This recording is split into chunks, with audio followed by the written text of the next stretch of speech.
general. One is a doctor and a journalist. Was the chairman of obituary. And they have now a group of medical school and communications.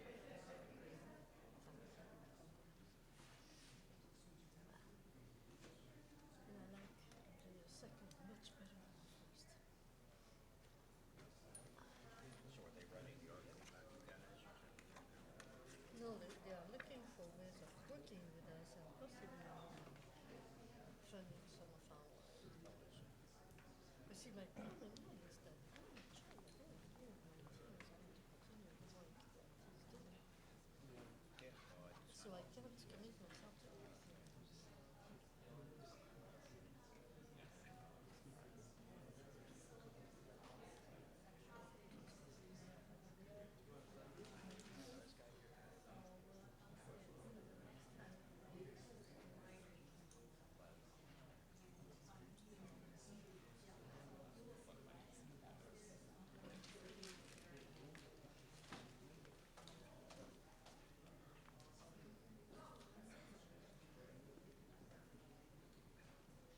In fact, I think the Dutch guys came to see us, they came to see my doctor.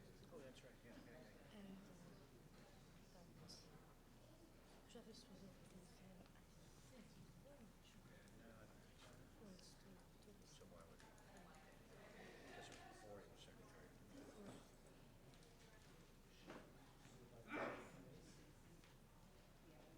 It was a time when I had 8 students at another.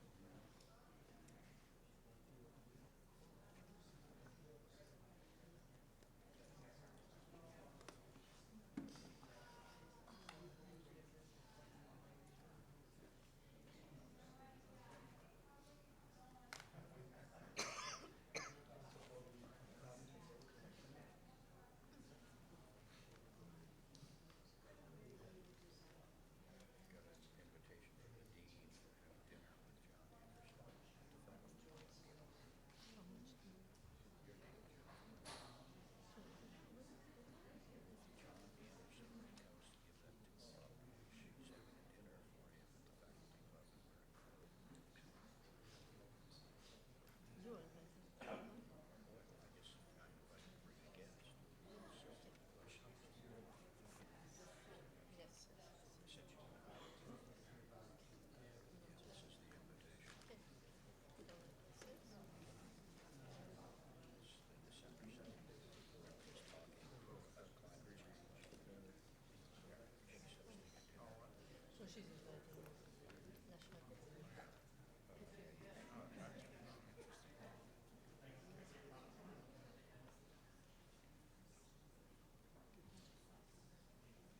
That's less exciting in person. I can watch that on TV. It's like watching TV.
enjoy this Yeah. living into places. Yeah.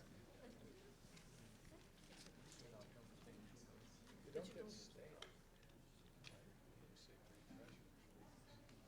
Everything's slightly different. Like Make sure your it's wife nice. can cook. It's nice. do you teach here? No, I'm done. So completely done. Are you residents here or are you Hawaii? We're California residents. I mean, there's no tax benefit. Yeah. Tell her when Jeff comes up. I knew everything. I knew the cost of living was, It's but pretty high requirement. It's very busy. So he's practiced up.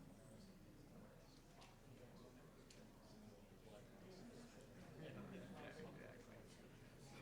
Gas gone up, right? Prices are. gas is about the same. It's very, very similar.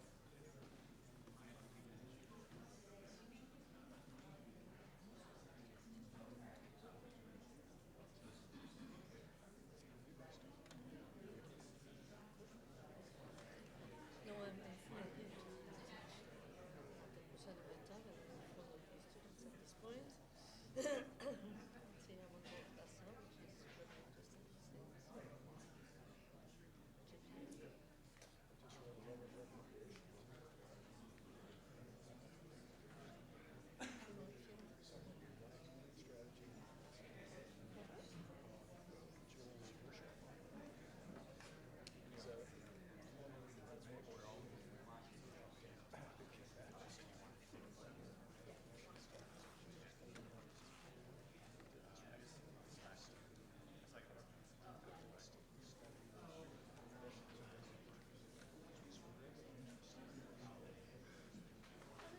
It becomes a like a radio show. Oh, yeah. See, normally the people who come on my radio screen are those who are sent to me about the news and the first. So, so you can handle probabilistic models. Perfect. Well, plenty of people listen. He's very good. You'd like him. He's like, he's older. He's probably, he's been out of 5 years. He's in L, so 22, 36. That's the Very average mature. I'm too learned for I'm done with babies. I think that. Too much work. Too much. So babies, all those who behave like babies. Sometimes when I surprise us. I know. And then occasionally your babies will just. Yeah. Straight out of the bachelor's program. He did a fantastic job. Parents, brothers, but it's the exception. Right. So what do we do? Well, we travel a lot. Now they said the academy of the Liverpool Business School.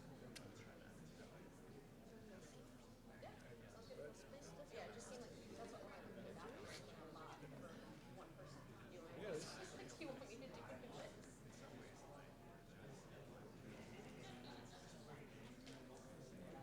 I assume Michael's interviewing. Yeah, I want you to grab. Say, let's hear from the public. Like before? I'm assuming. I didn't ask him. He did last night. Okay, great. Your strategy is to try it out, yeah. At least.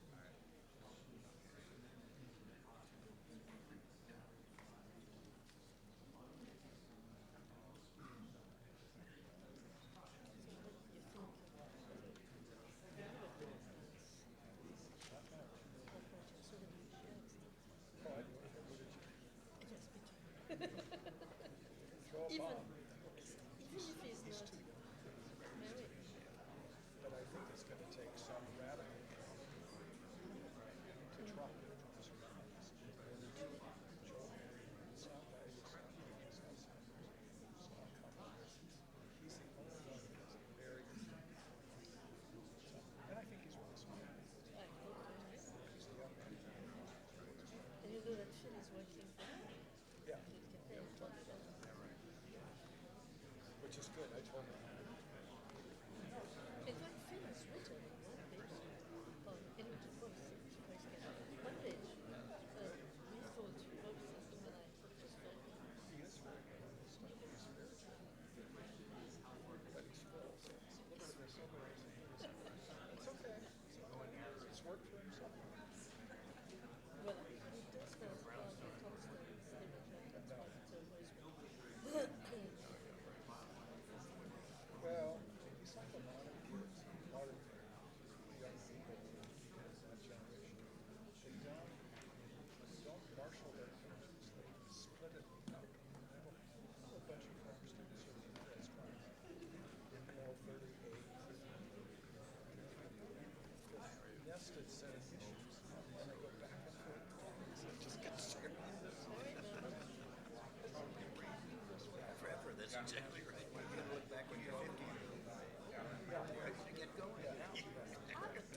see the quite black be there. I can't. Every time they Hello, Ash. How are you, my friend? Good to see you. Good to see you. Chat with you after that. What a wonderful crowd here. Let you see it all.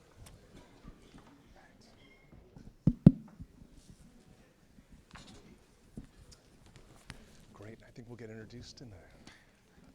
Well, good afternoon, everybody. It's a great pleasure to welcome you all to a very special CSAC Directors Seminar. I'm Colin Call, the Social Science Co-Director here at the Center for International Security and Cooperation, CSAC.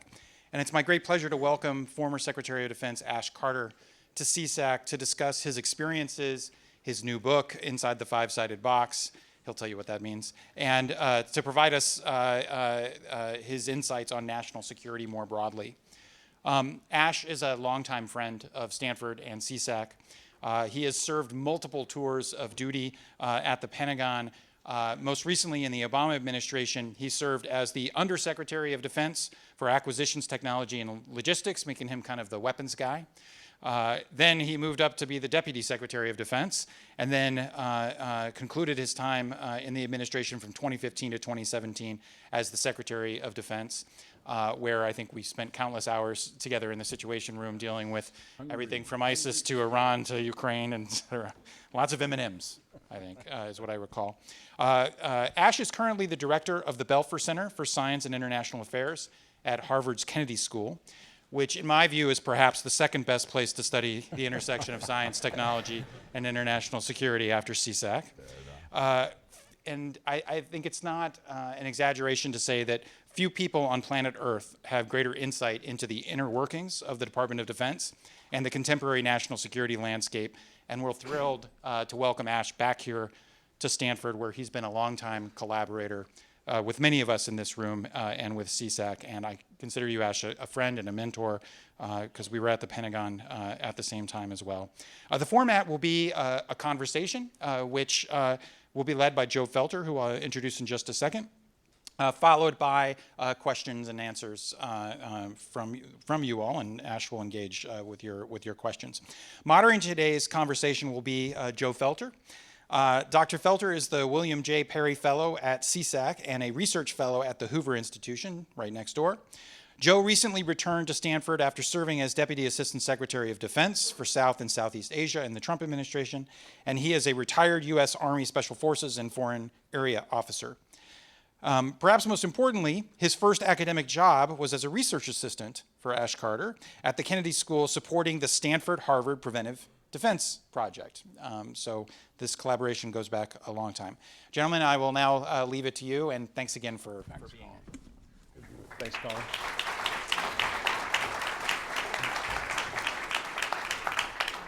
Well, Ash, it's really wonderful to have you back on campus. I know we had a little misfire several years back when you came to CSAC just down the hall, and just weeks before you got nominated to be the Defense Secretary. So that was CSAC's loss. We lost you, but it was certainly the country's gain. I was living very, very happily in Stanford-provided housing, and when President Obama called, and I remember saying to myself, it's 72 degrees, the sun is shining, it's probably 22 in Washington.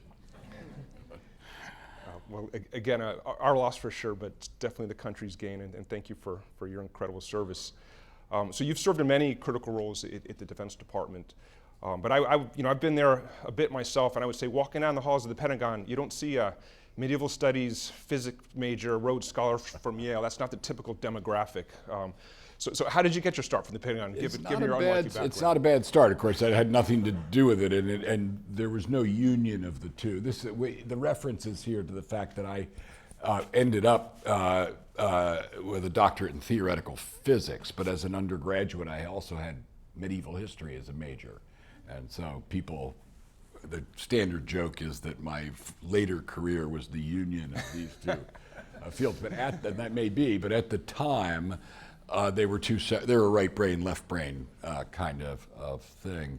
But since I ended up being in every corner of the Pentagon, and that's what the book is about, almost no one else except Bill Perry has been in every corner of the place.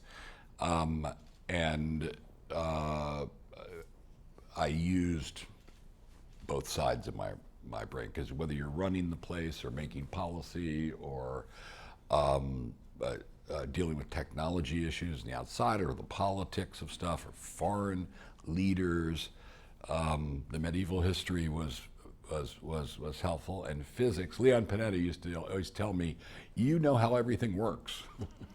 He was frustrated because that was not his background, but I did know how everything works.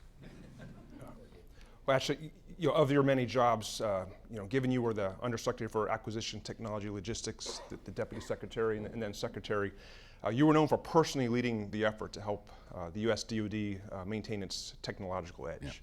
Yeah. For example, starting the Defense Innovation Unit experimental right down the road here in Mountain View. You authored many things. Your piece with Bill Perry on keeping America's technological edge actually inspired a defense innovation class that we pioneered here at Stanford, Hacking for Defense. But what should the Pentagon do today to maintain its technological edge? We'll continue to spend money on our own stuff. We spend today more than Google, Microsoft, and what's the other big spender? Apple combined. So defense is still a big dog. But the key, Joe, is that in the days when I started out in the Cold War, my first job was for the Caspar Weinberger in the Reagan administration in the Office of the Secretary of Defense. The Cold War was everything. And we handled the technology end by making our own stuff. We made GPS, we made microchips, and then it bubbled out to the rest of the economy. We were first because we did the innovation. That model is not going to work in today's world, because too much of the tech base is commercial and global. And so we have to go from being a grow your own technical culture to a draw upon the bigger tech base technical culture, and I called that building bridges. And so I was constantly trying to build bridges. The Defense Innovation Unit was a little patch of the Pentagon out here in the valley, so that if you were a company that had never worked for the Defense Department before, and you had something that was innovative, and you thought it was a place to go kind of get to know somebody, get referred to whoever might buy what you're doing, talk to them about whether you actually wanted to work for defense or not. I mean, we are an idiosyncratic customer, and so it can be a hassle. And I wanted our people, conversely, to learn about this vibrant technical community. I did another one in Boston, another one in Austin, and if I were still in office, I would be doing more of them, because animal proximity helps, even in an electronic age. Then the Defense Innovation Board was to get people like Eric Schmidt and Jeff Bezos and so forth in to talk to me about things that they did that I might be useful. I said, don't try to tell me to run in the Defense Department. I know better than anybody else how to run. I've been doing it my whole life. You're not going to tell me how to run the Defense Department. So don't even try. Just tell me something that you've done that I might find useful. And they gave me ideas, and I would say about a quarter of them were useful to me, which I think is a very high number. So they were great, and they showed their loyalty to the mission of defending the country and making a better world for our children, and I appreciated that. We had fellowships of various kinds to let people go and come. You've got to build these bridges. I told our contracting people, you've got to find ways of being more flexible. Nobody is going to do it the government way. These people are trying to move very quickly, and they've got to meet payroll next month. And if you tell them that you're going to issue an RFP in 6 months, and they have another 6 months to make bids, and then you're going to take 6 months, that's forever for a really innovative company, and we can't behave that way. So bridges, bridges, bridges. Ash, I guess a related question. In a previous century, and you've written about this, much of the military relevant technology originated and is developed in government labs, many of which some people here have worked at. Certainly, as we know nowadays, that technology that the military needs it's coming out of the commercial technology base. That's right. So it's critical, more so now than ever, to have a good relationship, between military, government, and these big tech companies. But we've seen it come. It's been challenged. There's strains. So just down the road, the big companies like Google, Facebook, Palantir. First of all, they're pulling all the top engineering students out of Stanford and MIT and other schools that maybe otherwise would have, in a previous century, would have considered government service. But what can we do, or what are your thoughts on the relationship between big tech and government, and how can we ensure that it's constructive and effective given how high the stakes are? It was a challenge, and it's headed in the right direction. And I would say I came into office at its lowest point, and not just what I was trying to do, but other factors were bringing it back. You got to go back in history a little bit. So how did I get into this in the first place? People like Sid Drell, who was my external thesis examiner, it was in his blood, those of you who know Sid. He said, you have knowledge, you have responsibility. You may not like everything the government's doing, but if you don't like it, get in the game and make it better. That was his attitude, and that was what we were taught. And so it was second nature to me when I was called upon to go do something in defense, to go do it. Then there was a generation for whom that was not in the air. And they never had that experience or felt that weight of responsibility or the tremendous satisfaction of working on something that really matters and not selling advertising or whatever you're doing.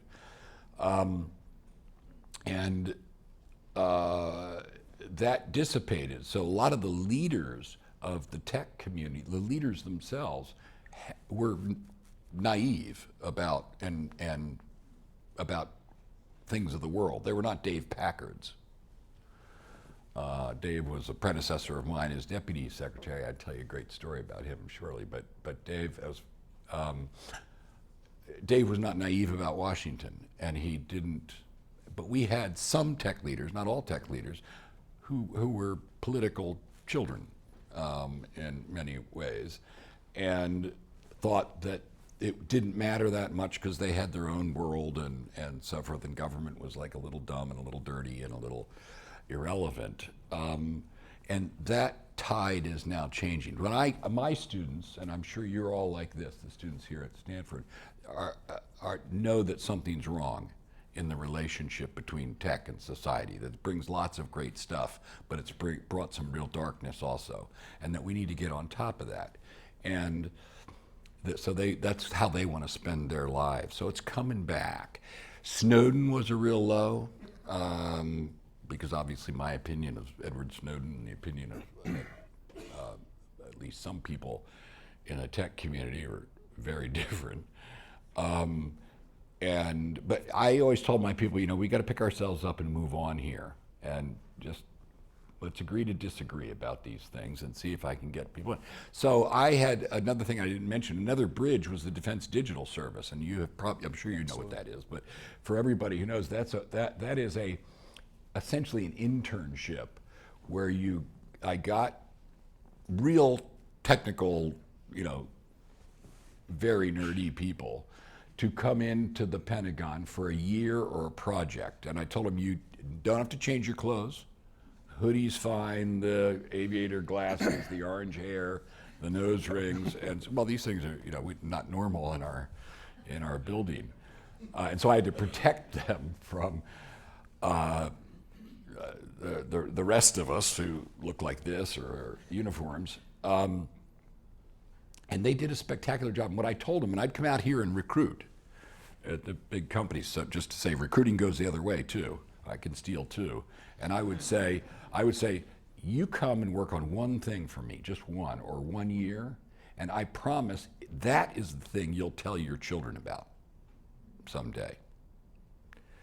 And it was always true that at the end of a year or something, their eyes are like this, because they're doing something of real consequence, absolutely deadly, serious work.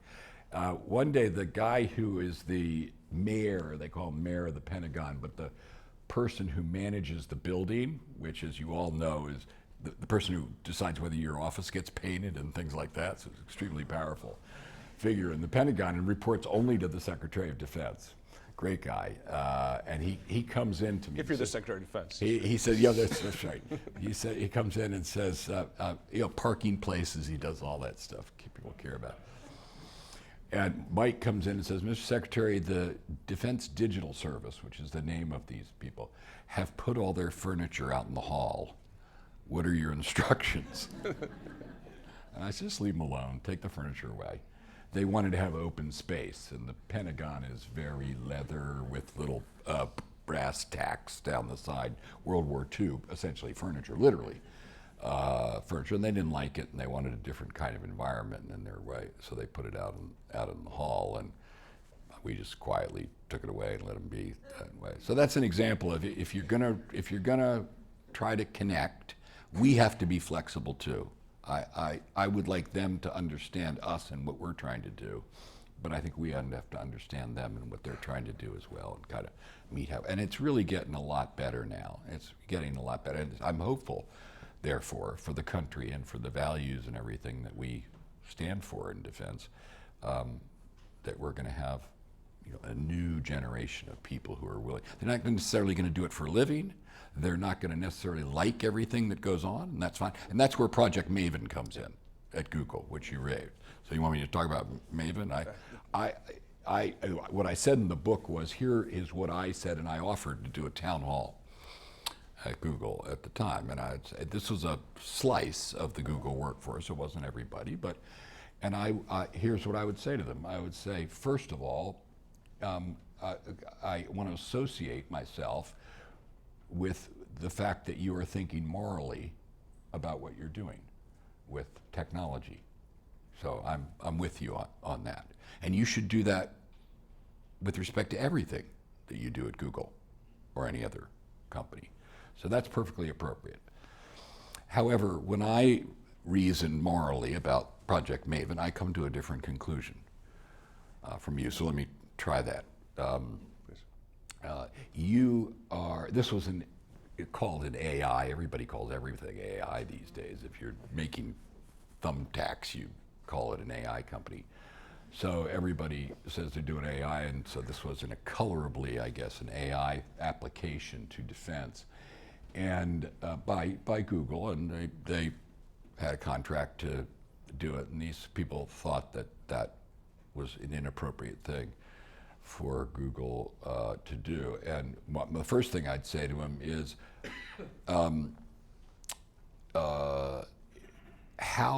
if you're worried about that we're not going to get this right, then you are the biggest experts on AI.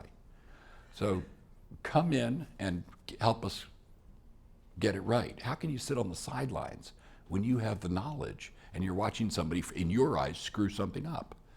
So get in the game. Second, that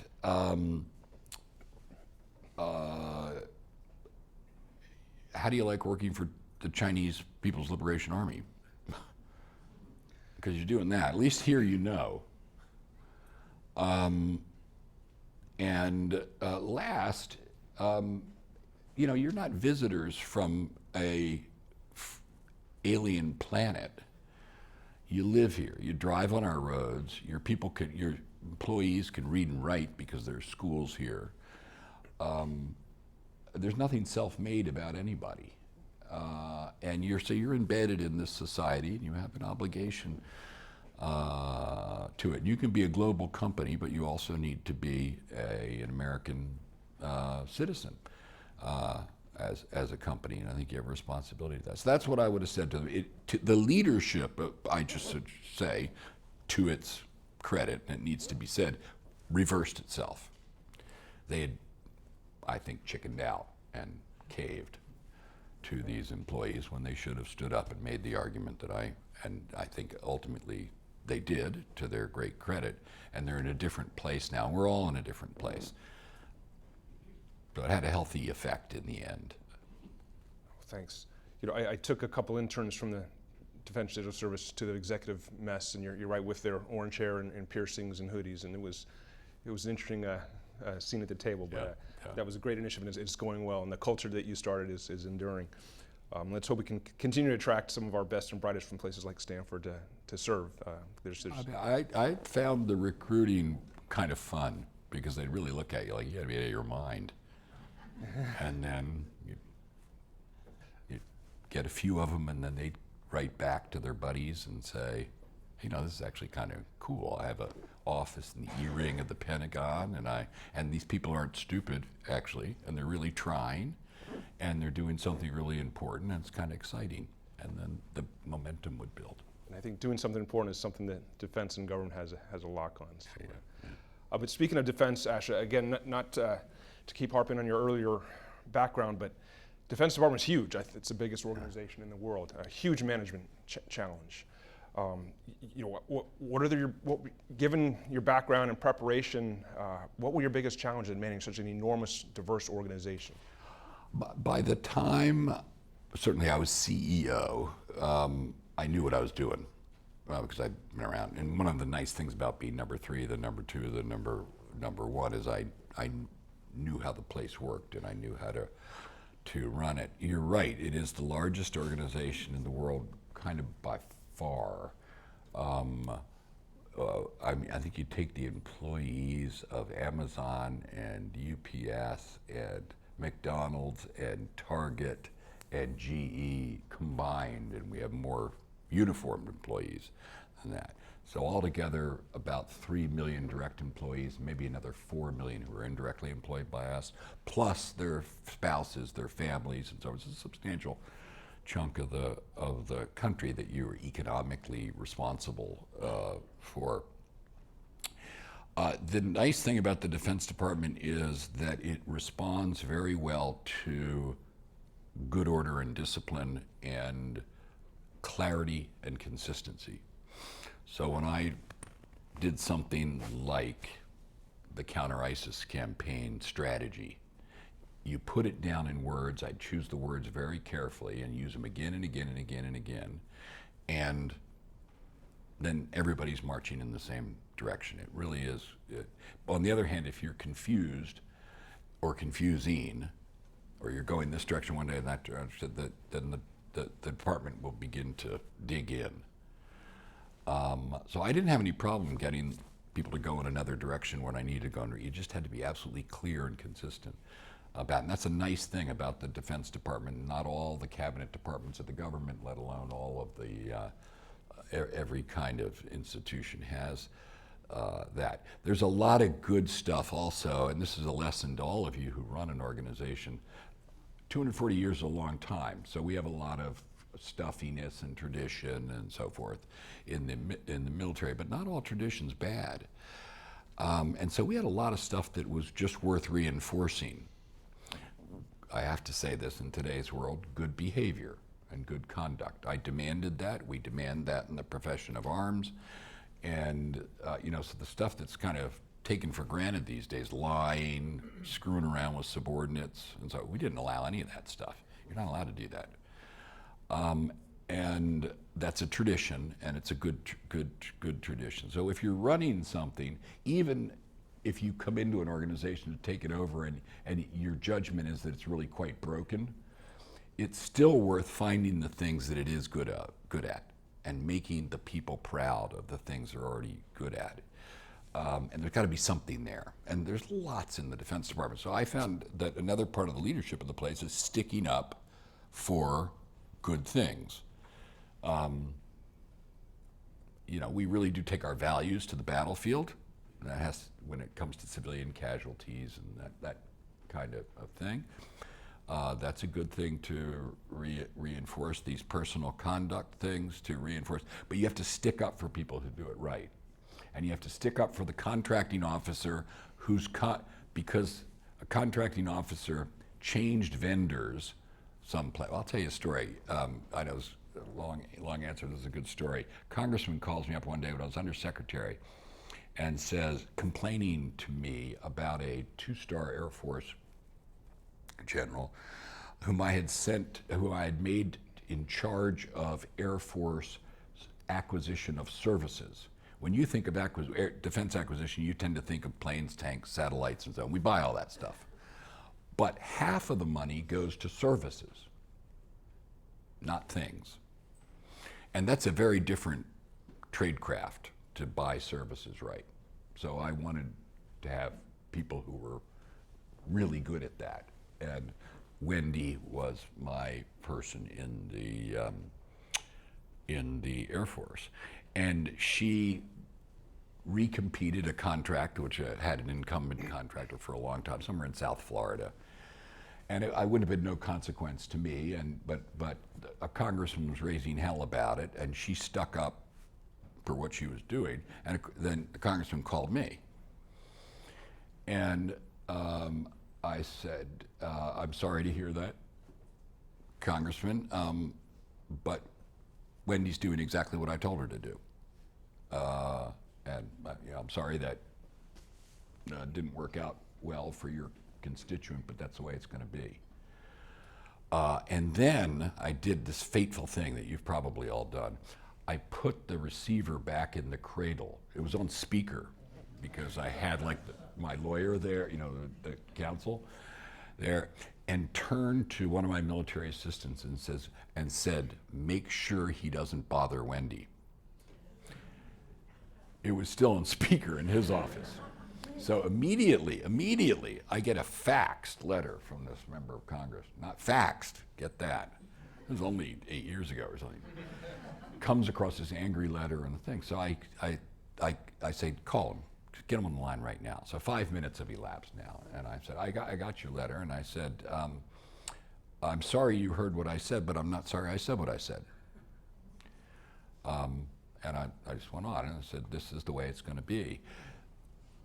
Word of that the undersecretary had stuffed a member of Congress by standing behind a 2-star in the field. That's the kind of stuff that spread like wildfire around the department.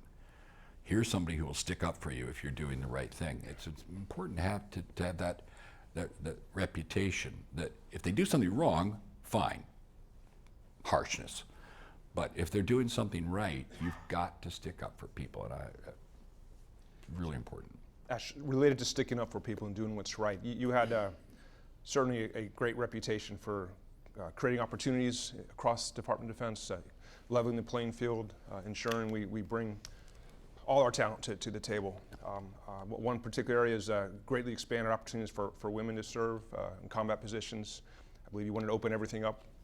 Mm-hmm. But admittedly, there was some resistance to some of those decisions. I know, my previous life in Special Operations Forces, I know my community was concerned that maybe standards might be lowered, or maybe that there were some select roles that just for physical reasons maybe weren't best suited for women. But you did it, and your legacy will reflect that, and certainly one of your many great accomplishments. But I think if you're trying to build this inclusive force for the future, how much of it is really about talent management versus some of the critics who might say it's about political correctness? It's people who talk about social policy and these things are not only wrong, they're upside down. To not have the best person in a person who can best meet the qualifications because they're female or some other reason, that's social policy. I'm just doing military policy. And you call it inclusive. I didn't really have the objective of making the military inclusive. It's not gonna be, for starters. There aren't a lot of women who want to get in these jobs, the ones you're talking about. So it's not gonna be 50-50. And men and women are different.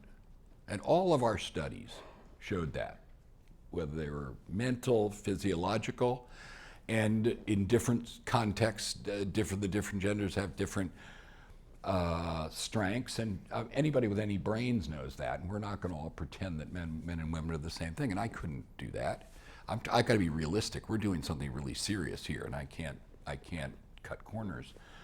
I run a volunteer military. I don't have a draft, so I need to compete in labor markets for talent. And for me not to be competing in the entirety of the labor market would be crazy. Now that doesn't mean a woman's going to get a job if she's less qualified than a man. For example, in a job that requires a lot of physical strength and she doesn't have it and he does. Now you got to remember that there will be some women who have more physical strength than some men. So being a man doesn't make you strong enough to do the job either. Just like being a woman doesn't mean you can't. But on average, women have less shoulder strength than we studied the dickens out of this thing. So if you're going to be loading artillery shells, on average, men are going to be better at it than women. But there are going to be some women who are better than some men. So to me, the women in service thing was about getting access to that other half of the population in the 220,000 positions that remained, which were close combat positions. And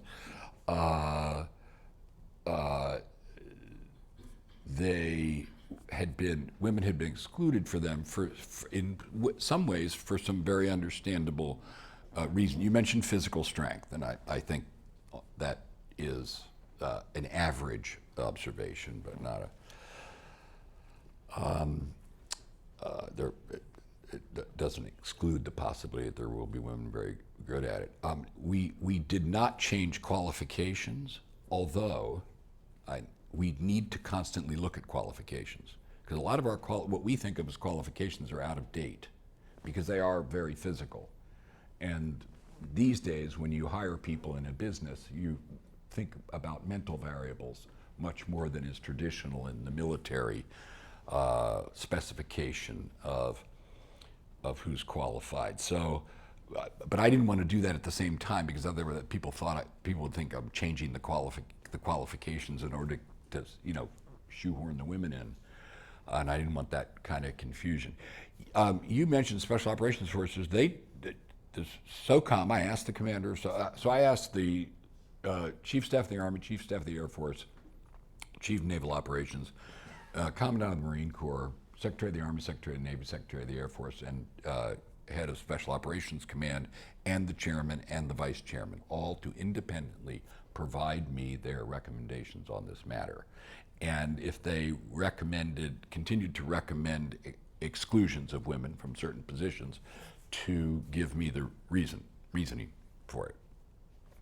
SOCOM, Special Operations, did not ask for any. They were perfectly comfortable with that and saw some advantages from it. Remember, you know this, Joe, but let's suppose we do a night raid in Afghanistan. You can't send American males into the house where there are females. We have to have females with us. And they might be Afghan, but we have females who go in and are with the family and the children and so forth. In that culture, we couldn't possibly do that kind of. It would be a huge outrage to a village if we were going in people's residences. So there have been areas like that where people are in special operations are used to them. But we're talking about admitting them to the real stuff that can be nasty, including the possibility of being taken prisoner, which is more emotional matter politically and just for most people if it's a female, American female, than if it's an American male. And so these things are real, and you have to, and not all of our people, if you get down to the soldiers and so forth, so now they're in a unit that has some women in it, whereas it used to be all men. Can they adjust to that? And you can't just say you must adjust.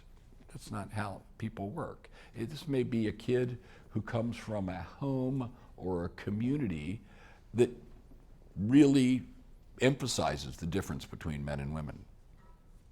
And somebody like that is in our unit, and we need to have some approach to how you're going to make this person behave properly in this circumstance. And you get all the stuff about bathrooms and bunking and so forth. So it's not a slam dunk that you just say, okay. This is I did have one source of opposition who is the person I respected most of all the 4 stars I named, and I made him chairman of the Joint Chiefs of Staff, and that was Joe Dunford. Joe asked for some remaining exclusions for the Marine Corps. All the other services, everybody said, we're fine, but the Marine Corps, for certain of its specialties. And then, knowing that full well, nevertheless, because Joe's so good, I asked the president to appoint Joe chairman of the Joint Chiefs of Staff. So then the months go by, and I'm making this decision. Now Joe's my chairman, and he's the only guy who has opposed this change. So how do you deal with that's awkward, right? And I just decided I was going to take it head on, and I said to Joe, I'm not going to make you stand out there at the podium with me while I announce this and pretend you like it. At the same time, I don't want any trouble. And that was completely unnecessary to say to Joe. But I said I solicited separately his advice as chairman of the Joint Chiefs of Staff. Tell me, now you're the chairman, you're not the commandant, you're the chairman. Write me a chairman letter. And that had, as so typical of Joe Dunford, he's absolutely amazing leader, some advice that I really could use. Joe, as chairman, recommended a joint decision as chairman of the Joint Chiefs of Staff, that is, not having inter-service differences. And Joe made the very important point that the key was implementation. You can go out and make an announcement that we're going to admit women to all military specialties, but that's just a start. And you got all this stuff to think through and make sure that everybody's doing the right thing. And so those 2 pieces of advice I really used. And so we made the decision, I announced the decision, I took everybody by surprise, didn't tell anybody I was going to do it except Joe, me, a few other people in the department. So, because otherwise, if you want to get your word out in Washington, don't say I'm going to make an announcement next week about something. If you do, in the meantime, every pundit in the whole place will set up a straw man, imagining what you're going to say, and they'll spend the intervening week whacking it down, and then you're behind the 8 ball. So it's much better if you can get away with it. Go out there, take them by surprise, and then say, now read that, or what Ash just said, and you tell me what's wrong with that, but don't make up something that Ash said. And then you write it really carefully, and then you say, that's bulletproof. I dare you, you can have at it, and it's really good to have surprise. Unfortunately, that also entailed surprising the president, which he turned out to be okay with, but I called Dennis McDonough an hour before the announcement. I said, Dennis, I'm sorry to be doing this way, but in an hour I'm going to go out to the podium and announce it. And if you want to put me through to the president, you can, but that's what I'm going to do. And what I said was, I don't need your help. And long pause. And Dennis, that's the thing about President Obama and all the presidents I worked for was an extremely professional person, and he could see the point that he could try to take credit for this and say he did it, and that would be popular in his political circles, but it would be bad for the decision. It was much better if the Secretary of Defense did it as a professional military improvement move than if Barack Obama did it in a way that would invariably be characterized as diversification. And diversification is a good thing, but it's not going to win wars. Skills and abilities are going to win wars, and so the real reason for women in service is that you want the best skills and abilities fighting for the country, because you want to win. That's the reason. And he might have muddied that a little bit, and I thought, I just had one-on-ones with him every week. You can go in the Oval Office, and if he wanted to give me hell, he could have, and he did on a few occasions when I did something he didn't like, as he wasn't. He did always always privately. But he'd let you know when he didn't like something. But he never complained about that, which I think was a sign of, a great maturity of a leader. Anyway, that's the story of women in service. Thank you for sharing. Moving on to I guess different topics.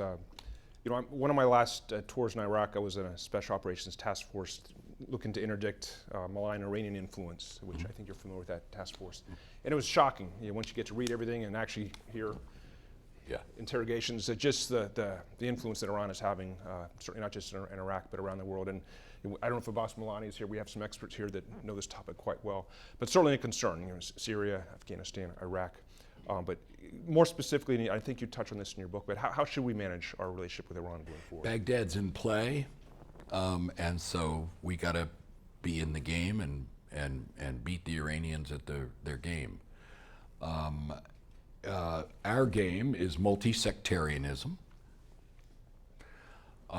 which is awkward because there are Kurds and there's Shia and there's Sunnis in Iraq.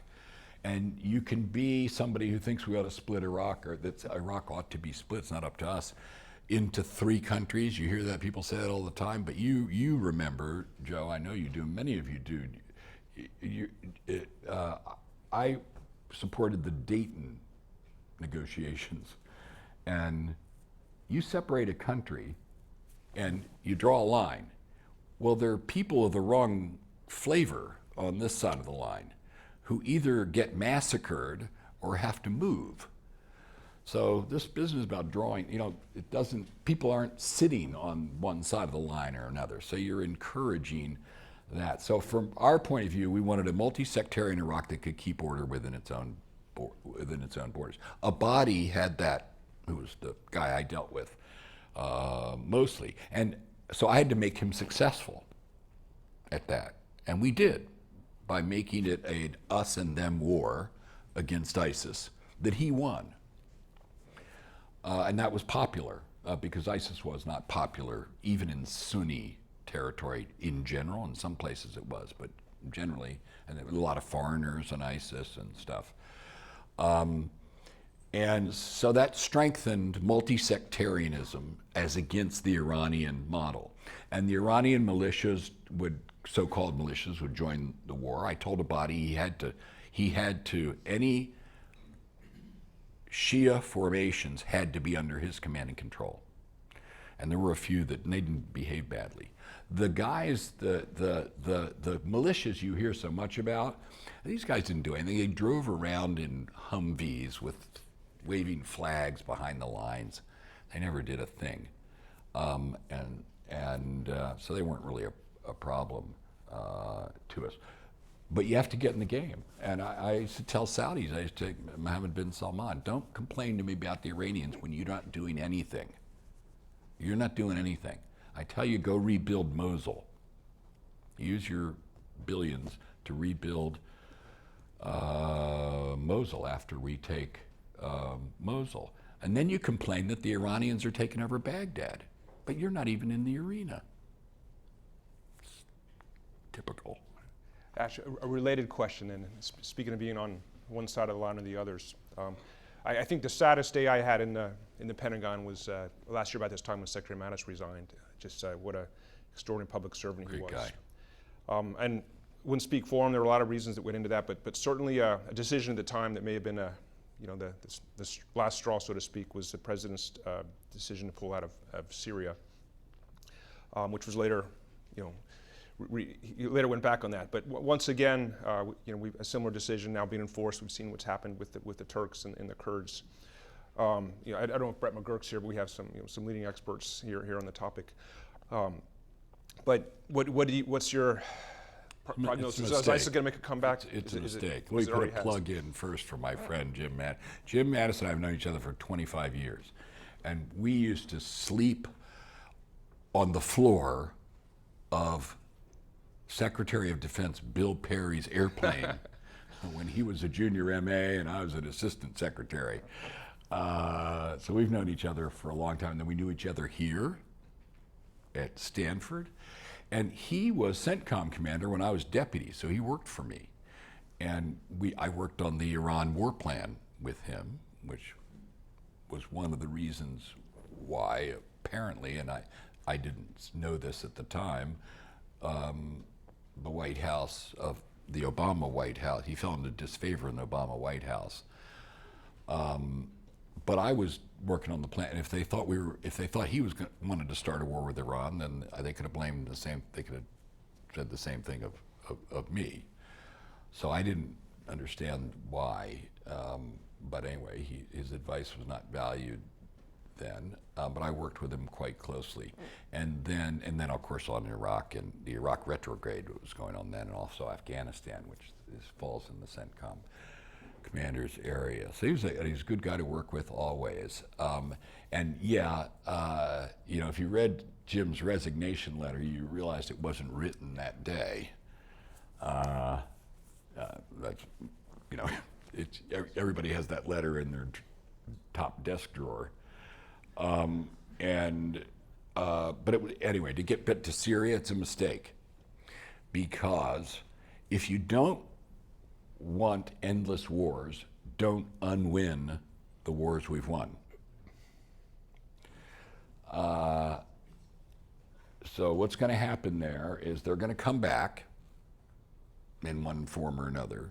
It'll be a problem, and when they come after our people, which they will do, and that's what they were doing in Raqqa, and that's what either directing or inspiring some loser at a keyboard somewhere to get in his car and run people down in the streets of our country. But either way, you can't have that. And so they're going to come back, and we'll have to do it all over again, which is for me the third time. So I'm getting, seen this movie.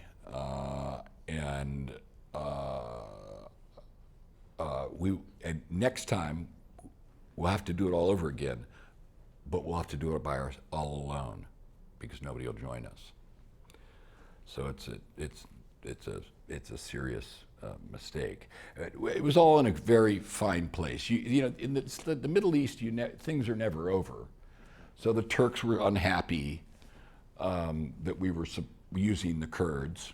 But the Kurds were our infantry, and we needed an infantry, and they were willing to fight ISIS and work with us. And I used to tell Erdogan, I'm sorry, but I got to protect my people, and you're a good friend and you're a good ally, and to make sure they don't attack you.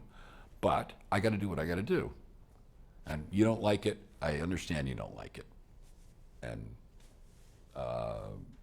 but we're just going to have to go our different ways on this one. So Erdogan, the Russians, of course, total trouble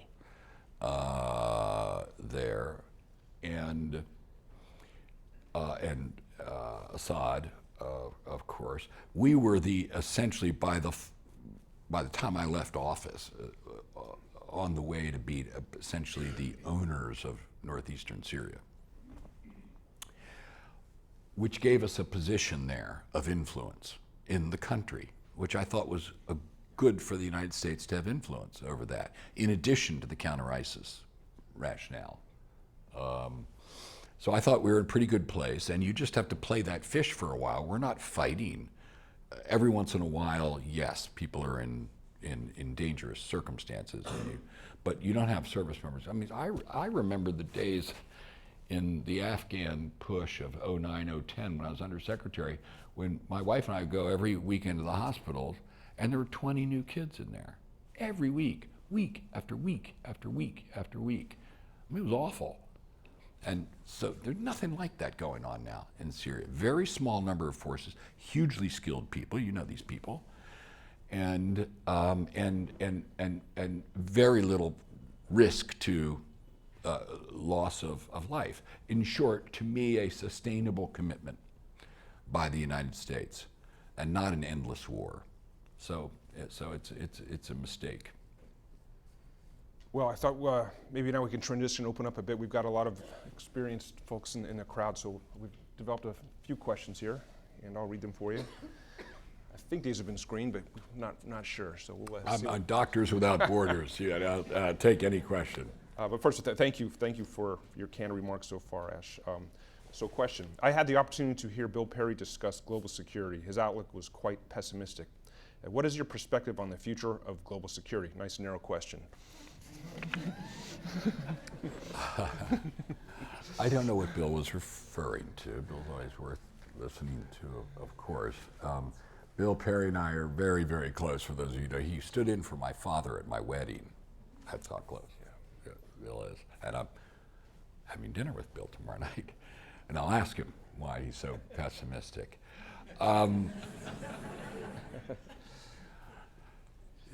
It's dangerous out there for sure.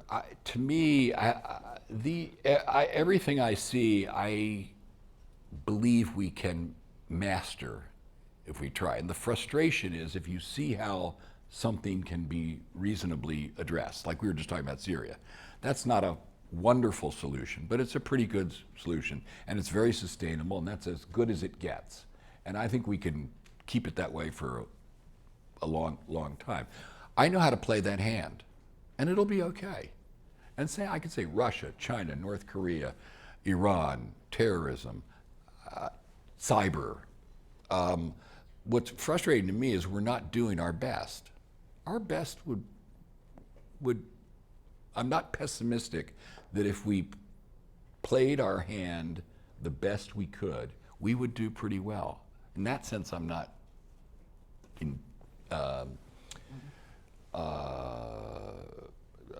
worried.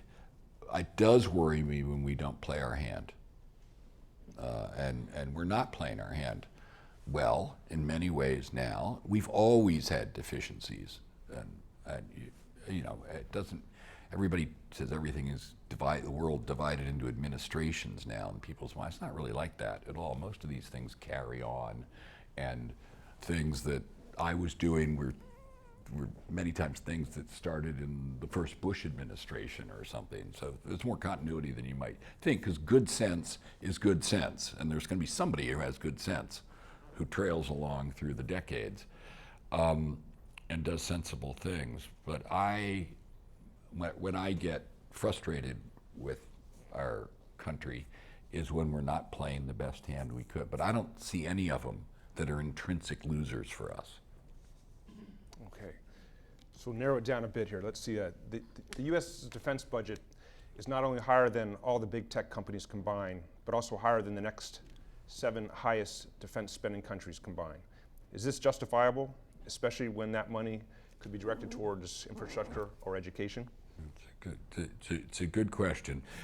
That comparison, for starter, it's a perfectly good question to say, are we spending too much and or not enough, or how much is enough, and so forth. It's irrelevant how much others are spending because there's nobody else who's quite in our boat. And one way to think about it that I thought about a lot is I mentioned the Pentagon in its inimitable way. I always used to talk about China, Russia, Iran, North Korea, and terrorism. I said, let's just name the names. Let's not talk about abstractions. These are the guys who are after us, okay? So let's take care of them, and then we can dress it up in abstract language later. And that they began to call that cricket. So let's take cricket. So there's cricket, that's five on one.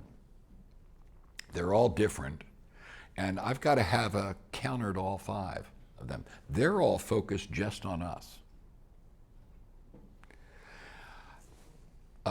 And so that's a basic asymmetry, and it does justify a larger effort on our part than other countries. Now, does it have to be N times or whatever?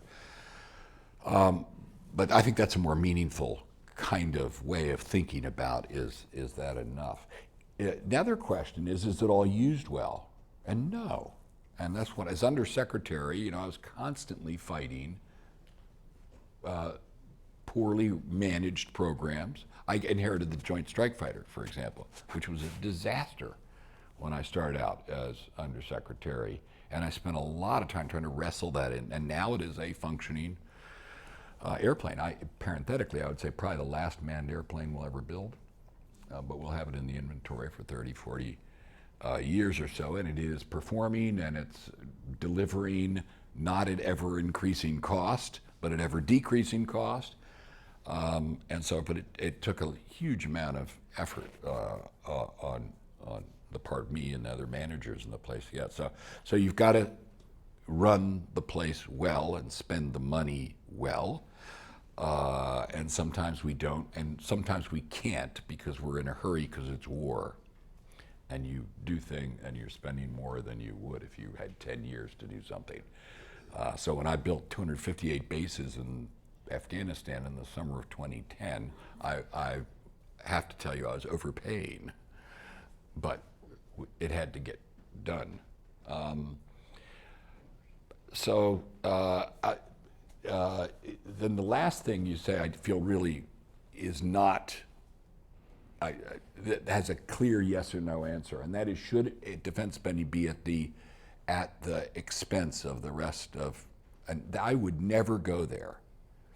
I was constantly tempted by Congress to say, we need our money so badly that it should be taken from the Department of X, Y, or Z.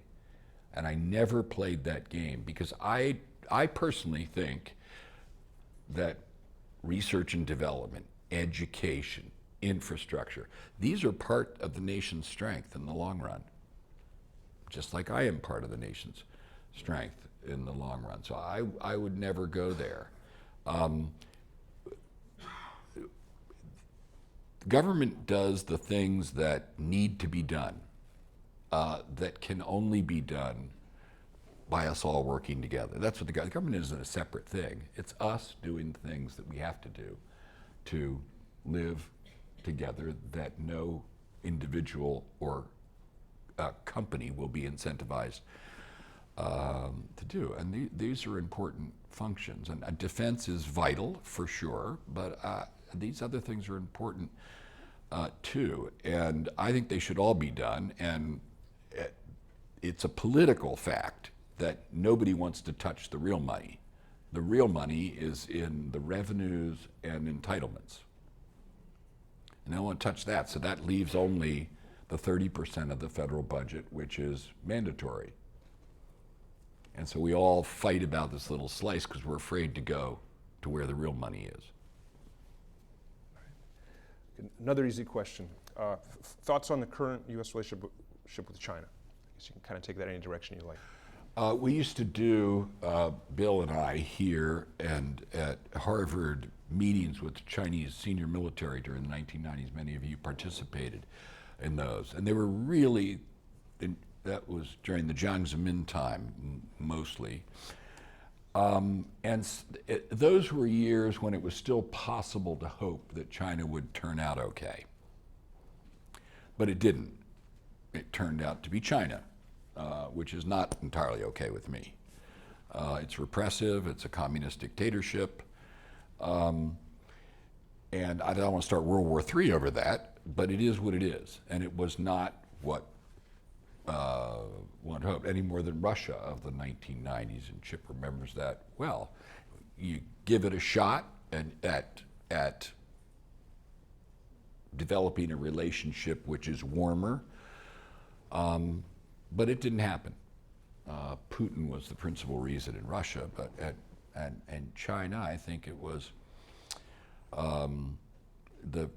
the side of the Chinese strategic mentality which was wrapped up in the 100 years of humiliation, and now it's our time to be in the sun and so forth, kind of eclipsed the technocratic Jiang Zemin time. And you see that go from Jiang Zemin technocrat to Hu Jintao kind of cipher to Xi Jinping, full-throated, communist dictator. So it is what it is, and we have to protect ourselves. And the oddity about the U.S.-China relationship is that we don't have a playbook that we've inherited for that. We had a big communist, long-standing opponent, namely the Soviet Union, but we didn't trade with it, which is a vast simplification of the problem. They weren't allowed to buy anything, and we weren't allowed to sell anything to them, so nothing changed hands, and it was all clean and military and political and no economic side. Not so with China. We're not going to stop trading with China, and China's not going to stop trading with us. And yet you can't use the free trade model either and treat China as though it's a big France, because they have a toolkit themselves, which is not the kind that our country or any of our free trade partners have access to. They can bring together all the instruments of the Chinese state to bear upon an individual company or a competitive situation. And we can't do that. That's not the way our system works. And so that's an inherent disadvantage, and we need to find a way to stick up for our companies and get a more even playing field. And free trade ain't it. So you see us groping towards this third model with tariffs and so forth, which may be and are crude, and export controls, which are a holdover from the old days, and trying to use a tool from the Cold War in the new toolkit. But it's all a little awkward right now. And if I were an economist, which I'm not, I would be trying to crack this nut. We really need a politico-economic strategy towards China. And the military side, I'm okay with. We'll be fine. I'm not worried about. It's going to be a long time before China catches up with us. Is the short versions. I'm not happy with everything they're doing by any means, and we got to keep running to stay ahead. But I think we can. First of all, I don't think it's going to come to a fight, but I'm pretty comfortable with our capabilities now and for a long time in the future. I only say that because people write books in which the Chinese, they straight line China out for 100 years, and they're bigger than Jupiter, and so forth. It's just, I don't buy it. I guess a China-related question, Ash. My last job at the Pentagon, we looked. One of the areas we were most concerned about in the Indo-Pacific region was Chinese militarization of South China Sea and how it was competing with us in what we call the gray zone. They'd use fishing boats, Coast Guard, all manner of other efforts to compete with us. And the question that I received here is, we talk a lot about gray zone conflict, but one of the challenges is that it is below the level of armed conflict and requires whole of government, whole of society responses. How does this change the ways in which DoD has to operate and interact with other departments? The main thing is you can't be confused by the gray zone. You've got to draw lines and act. And Putin can dress up people as little green men. She can dress things up as fishing boats and say he's just developing, not militarizing a base, and that lasts for a year, and then whoops, turns out he is militarizing. And you've been fooled for a year. But we can't be fooled like that. People ask me all the time, a related one, is if somebody attacks the United States with cyber, is that an attack? And I always say, well, the question answers itself. Of course it's an attack. If you attack my country, that's an attack. And I don't care how you did it. And I'm not promising I'm going to go back at you with the same thing you did. They say, what's our cyber response? Maybe it won't be a cyber response. You've got to remind people, when people flew airplanes into our buildings, we didn't fly airplanes into their buildings. So you don't have to hit back in exactly the same, but you got to hit back. And the earlier, I think, and this is an issue that I had with American policy for 20 years. So this is not an administration A versus administration B or anything like that. We tend to give the benefit of the doubt in the gray zone, and we tend to not push back early enough. And people say, you're being provocative. How many people told me, you're too provocative. You go out there and you're too provocative. You royal markets, terrible thing to do. And but I would say, if this keeps going, 2 years from now, it's going to be a lot more serious. Look at the Iranians. It keeps getting up. The Iranians, it's a ship, then it's a refinery, and they've said they're going to do this, and they'll keep turning up the dial until somebody trips over a line and sinks a ship, an American ship. And then all of a sudden, the blood will be up, and we'll all be saying we have to punish the Iranians, because they've attacked us. Well, I'd rather not go there. I'd not get in that situation. So it's much better to push back early on. But if you see that all as provocative, then you're going to wait until you're really in trouble, and then you're going to have a big dust up, which is not what you should want. Okay, well, focus on an issue I think is kind of near and dear Silicon Valley area, but with the real possibility of autonomous weapons being developed and used in the next 20 years, where do you think liability for harm, especially accidental collateral damage, lies? With the DoD or the developer? It's a good question. It's going to be a shared responsibility. The key thing, and then I commend the questioner who asked that, is that you concede there's going to be a responsibility. The key thing not to get lost in AI is human responsibility. AI is an aid to human decision making, but at the end of the day, somebody's responsible. And if you don't think so, and you think you're going to walk into a judge after a autonomous vehicle has run somebody over and say the machine did it and I have no idea how, I predict you will not succeed with the judge, and the judge will say somebody is responsible. You, the maker, or the software designer, or somebody. It's like anything else. It's like the Boeing aircraft. Same thing. It's not like we don't have experience of this stuff. And so all of a sudden, we get all spooked because we're on artificial intelligence and we feel like we've lost our moral bearings. And I don't think technology is really like that. I think one of the big jobs for all of us is to continue to resituate our values in new technological circumstances as they change. And so if you're lying on social media, you're a liar. There's not anything else. You're, a liar. And liars and cheats and haters and everything are bad things. And there's no way of laundering that with technology.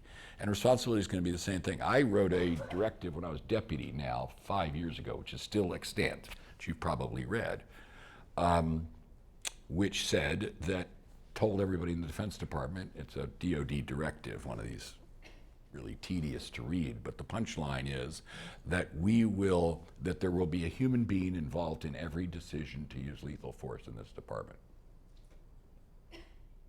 Now, I didn't say a man in the loop, because that's kind of ridiculous if you think about it. You can't have somebody in the circuitry, in a series with all the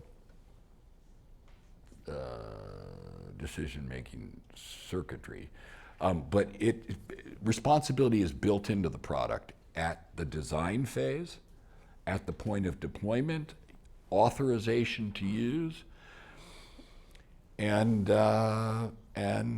ultimately, it's my responsibility and the president's responsibility. And I can't go out in front of cameras and say, last night an American drone killed some women and children in a certain village by mistake, and the reporter says, who's responsible? And I said, well, I don't really know. The machine did it. You're not going to get away with that. You're not going to let me get away with that. I shouldn't be able to get away with it. You're going to say, well, wait a minute. Until I find out somebody else who's responsible, I am responsible. And that's the first thing you have to say, because you're in charge, and if you screwed up, then did somebody below screw up? It could have been screwed up back further in history. If there's a design flaw that led to that accident, and nobody at the time of launch or the time of commit or nobody who developed the data upon which the targeting was done did anything wrong. But way, way back when it was built, it didn't take into account the fact that, trees were around or something, the target area, and it made that somebody's still responsible. And so when you come out, I remember the morning I got on my airplane, I was to go somewhere else, and the Doctors Without Borders hospital in Kunduz was in flames. Had been attacked from the air by us for an hour we blazed away at a hospital. Are you going to go out and say, I'm not responsible for it? Or are you going to do the BP thing and say, I want my life back? Or the machine did it? You can't do that kind of thing. You have to find out what happened, and if somebody screwed up, you have to punish them. If you screwed up, you have to eat it. And if there's something else involved, you have to fix it.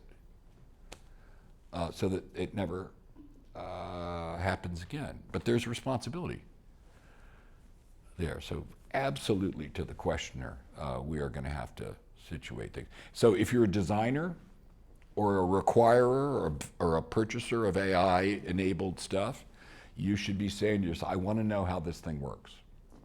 Don't tell me it's a complex neural network and you can't deconvolve, blah, blah, blah. Okay, I understand that. I'm not looking for line by line of code kind of answer, any more than we do with software and other complicated, like avionics software. They aren't tested in all possible environments. They're tested to a reasonable level, where a reasonable person will say that a reasonable effort was made to make sure it didn't screw up. That the data was looked at to make sure it wasn't biased and that it had real integrity to a reasonable level of. But if you're going to do defense, healthcare, law enforcement with AI, I mean, a lot of this stuff's crap. The algorithms aren't deep or useful. They're just racking and stacking. And not all of them, but there's some that are on the market which are pretty unremarkable. And all they're doing is recapitulating a data set which in some cases describes a world we don't want to live in.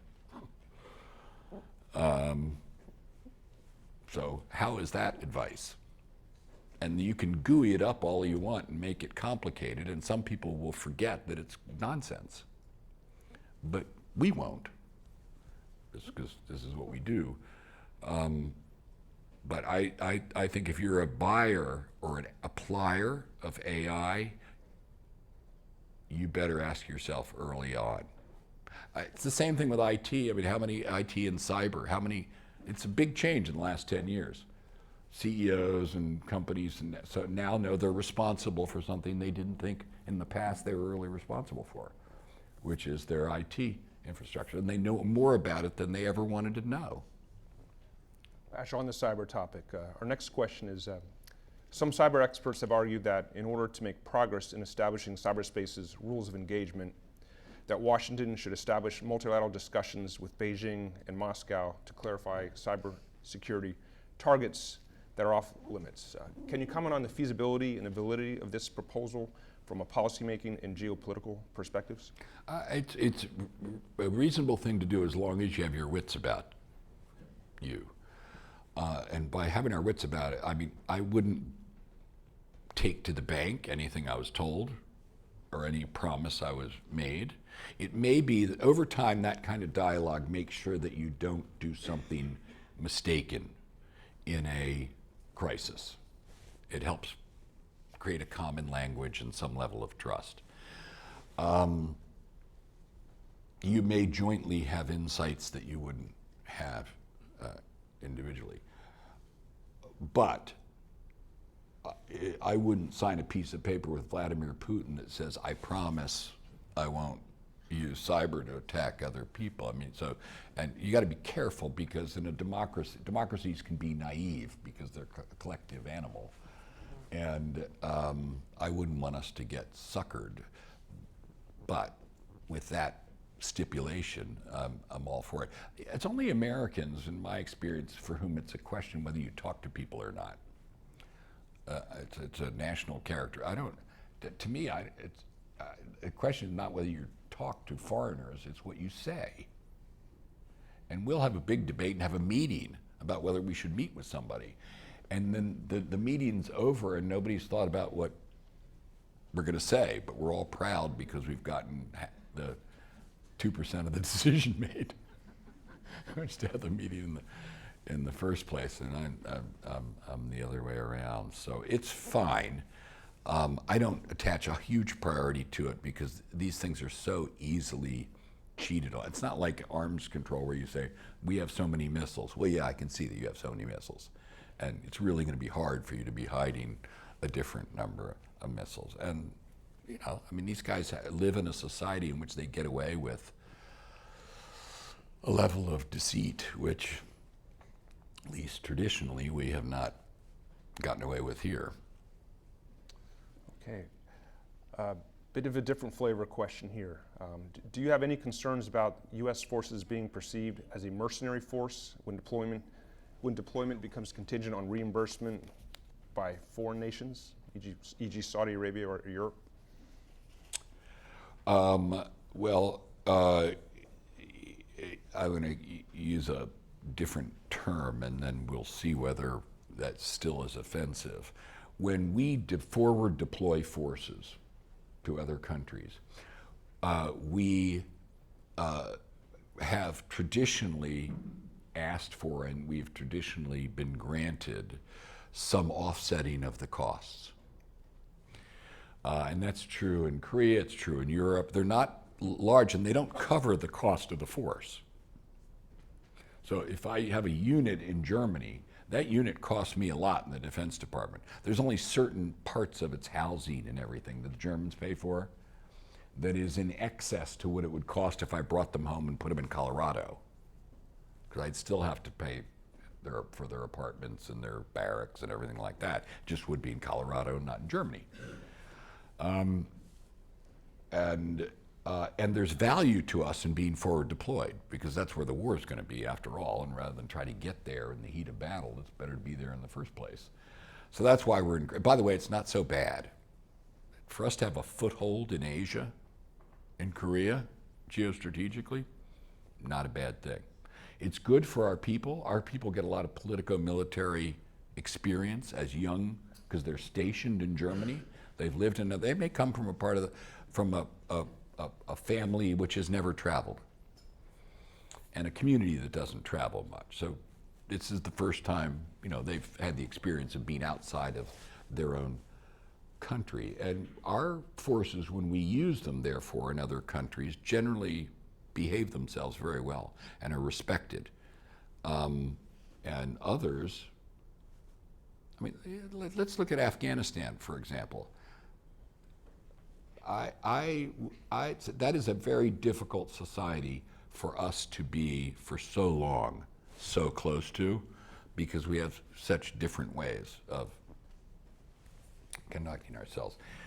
By and large, with a very few exceptions, like the Koran burning thing and so forth, our people have behaved themselves really, really, really extremely professionally.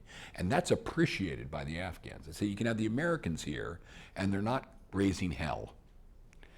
And they're not looting. You know, I remember some of the countries that came in when we were in Bosnia, you must remember this, who were, you know, you go in their armored personnel carrier, it's filled with color TVs. Well, that's not why they're supposed to be there. And our people didn't do that kind of stuff.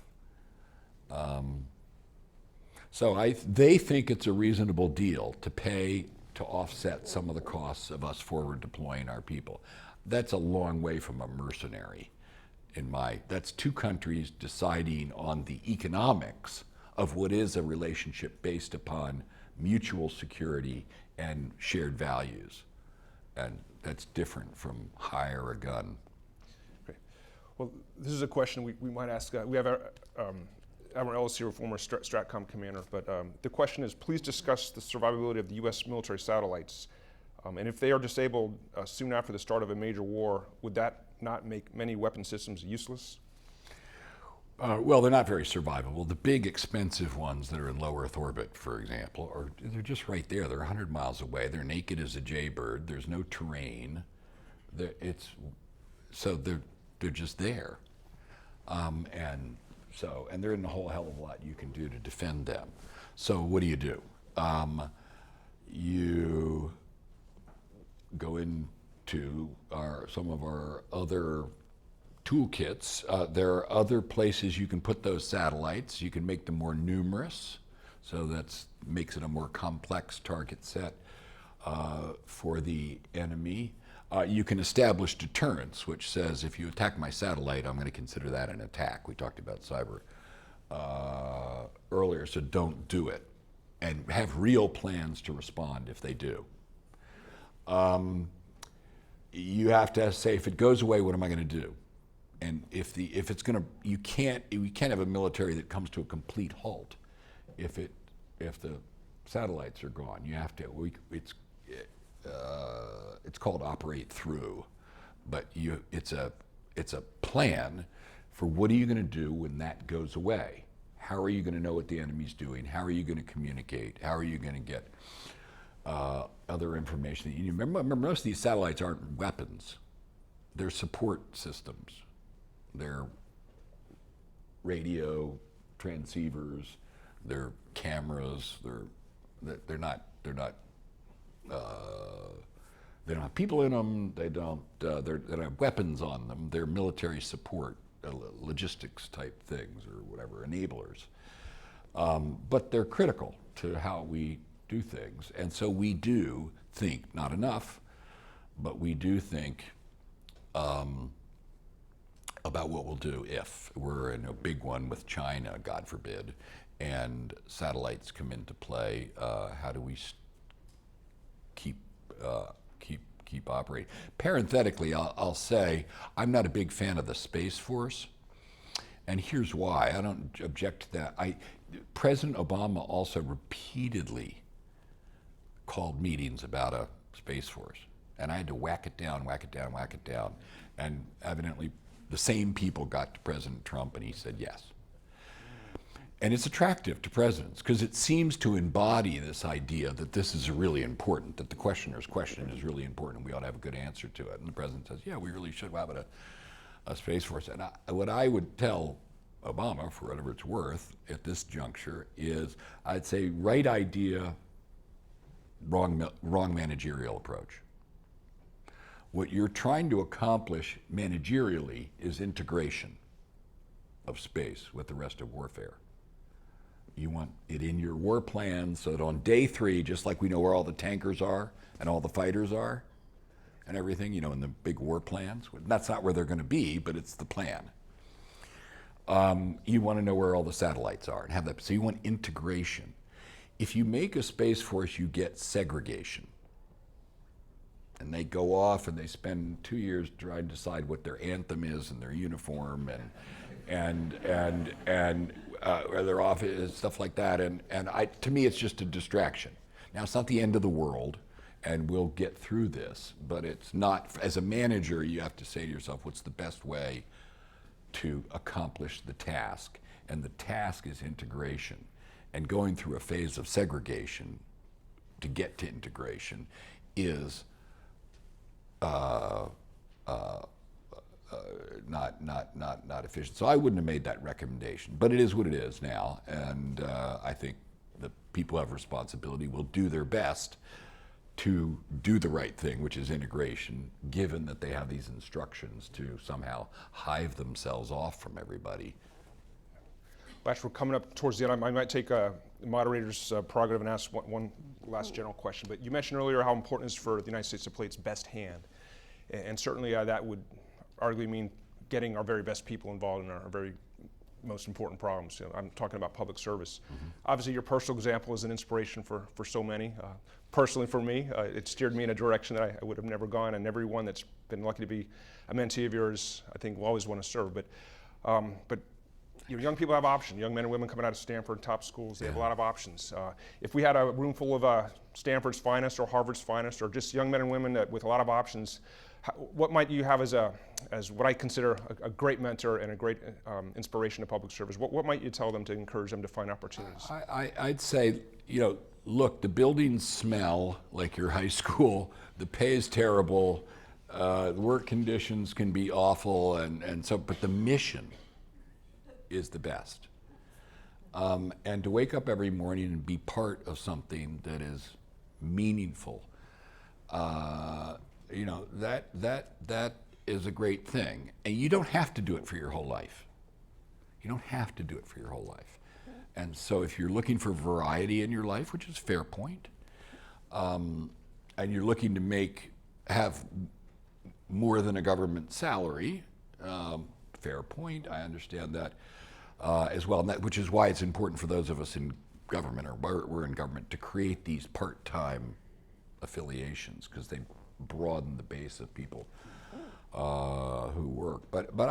And then they'd say, hey, but things seem so dirty in Washington, and I don't know that I want to work for the typical comment of Trump.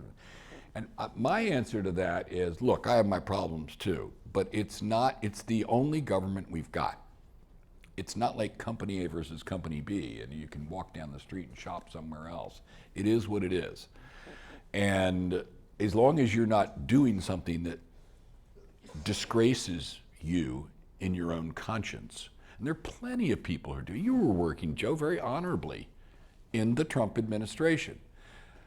And that doesn't, and so, we got to keep on keeping on running a great world and a great country. So I tell them not to be discouraged by all the things that are